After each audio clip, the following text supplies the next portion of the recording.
Welcome back to my channel Unfiltered Creation. Here I am with a new real life solution which can help your real life problems to be sorted, for which you spend thousands of hours scrolling on YouTube. So इस video को आप लोग save कर लेना. अगर आपको अपने किसी दूसरे कंप्यूटर यूज़र फ्रेंड को भेजनी है तो उसको ही भेज देना, क्योंकि ऐसे सोल्यूशंस यूट्यूब पे बहुत ज़्यादा रेयर होते हैं. सो बेसिकली हम लोग आज बात करने वाले हैं पीसी एक्टिवेशन की. सो वी ऑल नो कि जब भी हम लोग अपने पीसी सेटअप करते हैं, आप अपने बिल्स में देखना, जो भी पीसी सेटअप करवाते हैं, अपना बिल्डअप करवाते हैं, वहाँ पे उन लोगों का ही एक्टिवेशन का एक अलग से सेक्शन होता है. वो एक्टिवेशन का सेक्शन क्या फंक्शन करता है कि बेसिकली वो एक एक्टिवेशन की के लिए आपके लिए जो मैन्युफैक्चरर है वो आपसे बन ही ले रहा है. एक्टिवेशन की के लिए एक्टिवेशन क्यों चाहिए हम लोगों को, क्योंकि ताकि हम लोग विंडोज़ को एक्टिवेट कर सकें. एक्टिवेट क्यों करना है? एक्टिवेशन इसलिए ज़रूरी है ताकि आप अपने पीसी को पर्सनलाइज कर सकें. अपने पीसी के कुछ रिक्वायर्ड परमिशन है जिनको आप एक्सेस कर सकते हैं, लोकेशन एक्सेस करते हैं, और ऐसी बहुत सारी चीज़ें जिसको आप एक्टिवेशन के थ्रू एक्सेस कर सकते हैं. और इसके लिए लोग इतने सारा टाइम बता रहे थे कि हम लोग फ्री में एक्टिवेट कैसे करें, क्योंकि सब लोगों को मनी तो हर जगह घटाना है, तो एक्टिवेशन में वो अपना मनी कैसे घटाए. एंड एक्टिवेशन एक ऐसी चीज़ है जिसको आप छोड़ भी दो तब भी वो ऐसा कुछ नहीं कि पीसी ऐसे वर्क नहीं करेगा. आप पीसी को ऑफलाइन यूज़ कर सकते हैं, बट मेन प्रॉब्लम क्या है कि जो वो बॉटम मार्क आता है एक्टिवेशन का वहाँ विंडोज़ के कॉर्नर में, और बहुत सारी सी चीज़ें होती है जो बहुत ज़्यादा प्रोहिबिट हो जाती हैं आपके एक्टिवेशन के बिना. तो क्या करते हैं कुछ लोग जो होते हैं, जो सर्टिफाइड कीज़ होती है तो 180 डेज़ के लिए चलती है, उसको ले लेते हैं फ्री में. एंड उसके बाद उसको 180 डेज़ आने से पहले उसको कैंसिल कर देते हैं. बट द थिंग इज़ कि अगर आप 180 डेज़ के आने से पहले उसको कैंसिल कर देंगे तो बाई चांस अगर आप भूल गए तो वो चीज़ जो है आपके लिए प्रॉब्लम बन जाती है, क्योंकि अब आपको उसको मनी देना पड़ेगा. ठीक है, तो वो उसके कॉन्सिक्वेंसेस को फेस ना करने के लिए हम लोग आपके लिए एक नई एक्टिवेशन ट्रिक लाए हैं, जो है HWID, यानी कि hardware identifier. So what is it basically? It is a unique digital fingerprint for your computer. Listen to me very carefully. For your computer, what it analyzes actually, it analyzes your computer performance, your computer serial number, and from that all things collectively it gives you a solution which can be in your favor and can be not in your favor as well. So let's see कि हम लोग अपने Windows PC को कैसे activate करते हैं HWID के ज़रिए. तो सबसे पहले आपको अपने विंडोज़ का जो आइकन है उसको आपको तो विंडोज़ का जो भी आपका आइकन है उसको सबसे पहले आपको राइट क्लिक करना है. उसके बाद आपको जाना है टर्मिनल एडमिन पे. ठीक है, टर्मिनल आप एडमिन पे जाइएगा. ठीक है, हाँ जी. अब आप टर्मिनल एडमिन पे जाइएगा तो बेसिकली आप टर्मिनल पे आ जाएंगे यहाँ पे. ठीक है, तो सबसे पहले आपको यहाँ पे ये कोड लिखना है. ये जो कोड है मैं आपको डाल दूंगा यहाँ पे. ये 1 मिनट रुक जाओ. या हाँ जी गाइस, तो इसमें आपको कौन सा कोड डालना है मैं आपको बता देता हूँ. ये वाला कोड है ये.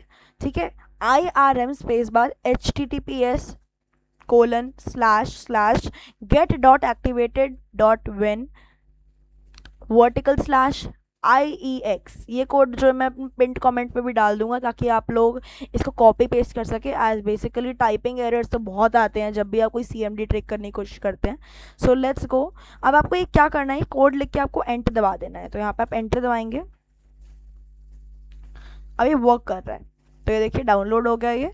तो अब आपके पास एक नई विंडो खुल जाएगी जिसको आप देख सकते हैं. ये देखिए माइक्रोसॉफ्ट एक्टिवेशन स्क्रिप्ट्स 3.10. अब देखिए यहाँ पे जो आपकी ये HWID विंडो है ये खुल जाएगी. ये जो HWID विंडो होती है इसके अंदर बहुत सारे फीचर्स होते हैं. बेसिकली कौन से फीचर्स आपके लिए काम आ सकते हैं? ये 3 फीचर्स आपके लिए बहुत ज़्यादा काम आ सकते हैं. ऑफिस का एडिशन चेंज करना है, 2010 से करना है, 2019 करना है. ठीक है, विंडोज़ का एडिशन चेंज करना है, विंडोज़ का जो आपको विंडोज़ एंटरप्राइज है उसको विंडोज़ प्रो में बदलना है, तब भी आपका बहुत काम आ सकता है. और एक्टिवेशन स्टेटस को भी चेक करने के लिए वो एक्टिव है कि नहीं, ये सेटिंग से भी आप देख सकते हैं, बट बेसिकली वो काम आ सकता है. बट अब आपको एक्टिवेट कैसे करना है? तो बेसिकली कुछ लोग क्या करेंगे, 5 क्लिक कर देंगे क्योंकि वहाँ पर उनको एक्टिवेशन दिख जाएगा, बट नो, वो एक्टिवेशन स्टेटस चेक करने के लिए. तो एक्टिवेट कैसे करना है? जो सबसे पहले आपको ऊपर HWID दिख रहा है, ठीक है, उस पर आपको क्लिक करना है.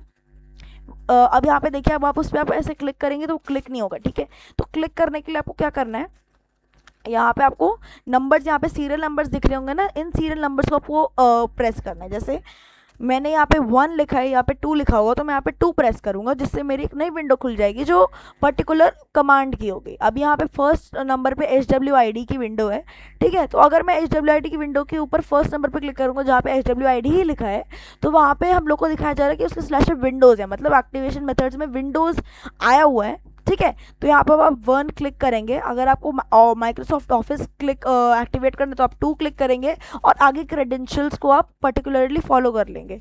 बाकी इसमें आपको विंडोज़ ऑफिस ESU या फिर विंडोज़ ऑफिस को भी एक्टिवेट करने के लिए अलग अलग मेथड्स बताए हुए हैं जिसके अलग क्रेडेंशियल्स होते हैं। बट बेसिकली आज हम लोग विंडोज़ एक्टिवेशन कर रहे हैं, तो हम लोग आज विंडोज़ एक्टिवेशन के हिसाब से 1 पे क्लिक करेंगे। जैसे हम लोग 1 पे क्लिक करेंगे आप लोग को एक इनिशियलाइजिंग का मैसेज दिखा देगा। ये इनिशियलाइज हो रहा है हमारा कंप्यूटर।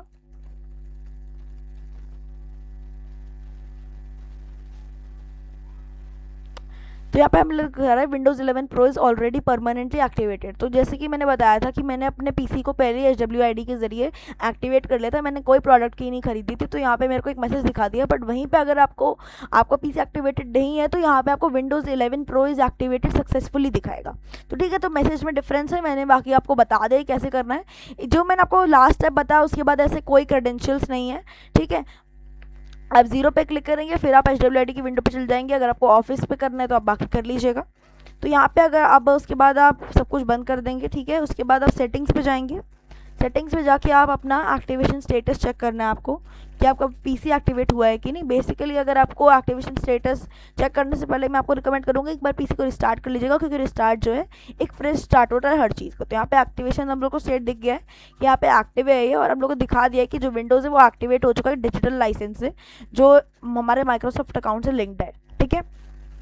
तो हम लोगों ने देखा कि यहाँ पे हमारा जो वाटर मार्क है आपका वो भी रिमूव हो जाएगा, और आपको सेटिंग्स में जो आपका एक्टिवेशन स्टेटस है वो भी हो जाएगा सही। और उसके बाद अगर आपको पर्सनलाइज आप जाएंगे, मैं आपको डिफरेंस बताता हूँ एक चीज़। जब मैं पहले पर्सनलाइजेशन पे जाता था तो मेरा हर जो ऑप्शन था यहाँ पे ग्रेड आउट होता था, क्योंकि मेरा पीसी एक्टिवेटेड नहीं था। जब मेरा पीसी एक्टिवेटेड है तो यहाँ पे मैं कोई भी थीम यहाँ पे सेलेक्ट करूँगा और वो थीम यहाँ पे मेरे पास आ जाएगी। मैं यहाँ पे लाइट सेलेक्ट करूँगा, डार्क सेलेक्ट करूँगा, कुछ भी मेरे को चेंज करना है, पर्सनलाइज करना है अपने पीसी को, मैं कर सकता हूँ, ठीक है। तो guys, this was the video that how you can activate your PC for free and with no amount. ना आप मुझे दे रहे हो, ना मैन्युफैक्चर को दे रहे हो, और ना अब आप किसी भी ऐसे पर्टिकुलर सोर्स ऑफ वेबसाइट को दे रहे हो जो आपको कोई भी की बना के दे रहा है, एंड 180 डेज़ के बाद आपको उस की के पैसे देने पड़ रहे हैं। SWID परमानेंटली एक्टिवेट कर देता है, KMS की तरह ये नहीं होता जो 180 डेज़ तक एक्टिवेट करता है। SWID पूरे सारे टाइम के लिए, जब तक आपके PC में कंपोनेंट्स चेंज नहीं हो रहे, रैम और SSD चेंज हो रही है तो इसमें ज़्यादा चेंज नहीं होगा, वो SWID रहेगा। बट अगर कोई मेजर कंपोनेंट्स चेंज हो रहा है तो वो SWID जो है फिर से हट जाएगा। आप इसको एक सिंपल स्टेप से इसको कर सकते हैं। इस कोड को आप, जो मैंने आपको अभी कोड दिखाया, मैं आपको पिन कमेंट पे भी दे दूंगा, तो इसमें आपको कोई दिक्कत वाली बात नहीं है। Thank you for watching my video and bye bye.